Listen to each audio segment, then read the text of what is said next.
Kung ikukumpara ka, tutumbukin na natin si Sarah. Malayo talaga yan. Layo. Iniisip na namin kapag kayo nagdebate, ano kaya ang sasabihin niya? Ayun, mag-look forward ako sa ganyan. Kung sakali. Kahit minsan di pa namin nakita na nakipagdebate siya. Tama. Tapos ang didebatehin niya yung katulad yun. Oo. Bakit kang senadora? At talaga namang umasa ka pa, Senator Risa Hontiveros, napapatulan ka ng debate ni VP Sara Duterte. Sa pinapakita mong yan, papatol sa'yo si VP Sara Duterte. Naku, pagtatawanan ka lang talaga nun, sa totoo lang. Kaya mag-isipan nyo mabuti kung sino yung sinusulong nyo maging presidente. Basta para sa amin, walang ibang nakagawang presidente sa Pilipinas na pinaramdam talaga sa amin kung gaano kahalaga ang buhay ng kabataan, buhay ng mamamayan, buhay ng OFW. Si Tatay Duterte lang nakagawa nun. Eto ba yung itatapat nyo ngayong 2028 kay VP Sara Duterte? Si Risa Hontiveros? Risa na? Wow! Alalakas ng mga loob! Kung ganun lang din naman pala, mga Lodi, napaka-easy win naman pala nito kay VP Sara Duterte. Kung ito po yung magiging pambato ng mga dilawan, ng loyalistang tanso, si Risa Hontiveros. Ewan ko lang kung kakalabanin niya si Mama Lenlen, dahil nga po hindi po nagpapakita ng interes si Leni Robredo sa 2028 tumakbo bilang presidente ng ating bansa. Kaya siguro, pinupush po nila ito si Risa Hontiveros. Wow! Ganito na po talaga ang ating criteria ng mamumuno ng ating bansa. Panay hawak ng index card at hindi po alam kung ano po yung nilalaman ng konstitusyon. Ganito pong kandidatong presidente ang pipiliin ninyo. O pakinggan po ninyo ang mga tokmol na mga vlogger. O ito po, in-interview po nila si Risa Hontiveros. May pinagmamayabang pa sila. O ito, pakinggan nyo mabuti. Tulad ng mga ibang mga vlogger na binubola ka at bobo yung kausap nila. Oo. Kung ikukumpara ka, tutumbukin na natin si Sarah. Malayo talaga yan. Layo. Iniisip na namin kapag kayo nagdebate, ano kaya ang sasabihin niya? Ayun, mag-look forward ako sa ganyan. Kung sakali.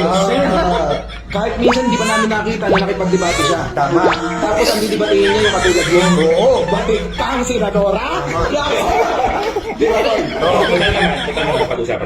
At talaga namang umasa ka pa, Senator Risa Hontiveros, napapatulan ka ng debate ni VP Sara Duterte. Sa pinapakita mong yan, papatol sa'yo si VP Sara Duterte. Naku, pagtatawanan ka lang talaga nun, sa totoo lang. Kung ikaw na lang din ang dedebatehin, Risa Hontiveros, nako, wag na lang mapapahiya lang si VP Sara Duterte kapag ikaw yung dinebate niya at hindi kanya ka-level.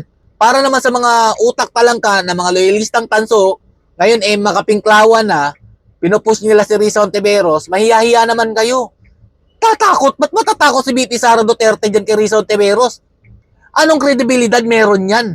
Hindi nga nasasalita na walang index card yan Dahil kung ano ang sinasabi niyan sa harap ng kamera sa Senado, yun ang nilalaman ng script ng ginawa ng writer ni Risa Hontiveros. Kaya nagmumukha matalino to. Pero ang totoo niyan mga Lodi, wala po talagang alam-alam yan si Risa Hontiveros. Hindi naman sa pinipigilan kayo na patakbuhin niya na bilang presidente ng ating bansa. Go! Walang problema. Demokrasya tayo. Karapatan niyo yan tumakbo. Pero ang akin lang, huwag nyo naman pagmukain na mas matalino si Risa Hontiveros kaysa kay VP Sara Duterte, may hiyaya naman kayo. Ikukumpara nyo ang isang abogada sa hindi naman po alam talaga ang kung paano magpatakbo ng batas sa ating bansa. Hindi nga nag-mayor yan Hindi niya alam ang kalakaran bilang mayor.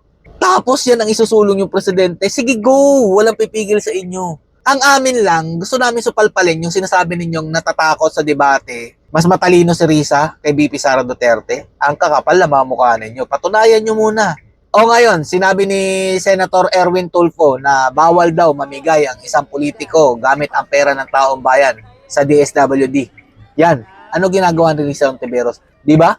Nagsisimula ng gamitin ang kaba ng bayan gamit ang DSWD, mamimigay ng mga ayuda, tapos pagmumukhain na siya ang may dahilan kung ba't may ganyan. Gagamitin niya ang kaba ng bayan para magmukha siyang malinis, mabango sa ating mga kababayan Pilipino ngayon 2028. Kaya mag-isipan nyo mabuti kung sino yung sinusulong nyo maging presidente. Basta para sa amin, walang ibang nakagawang presidente sa Pilipinas na pinaramdam talaga sa amin kung gaano kahalaga ang buhay ng kabataan, buhay ng mamamayan, buhay ng OFW. Si Tatay Duterte lang nakagawa nun. Kaya sa 2028 election mga Lodi, VP Sara Duterte ang aking pambato dahil alam ko merong kinabukasan ang ating bansang Pilipinas kapag sila ang namuno. Stay safe. God bless you all. Duterte pa rin.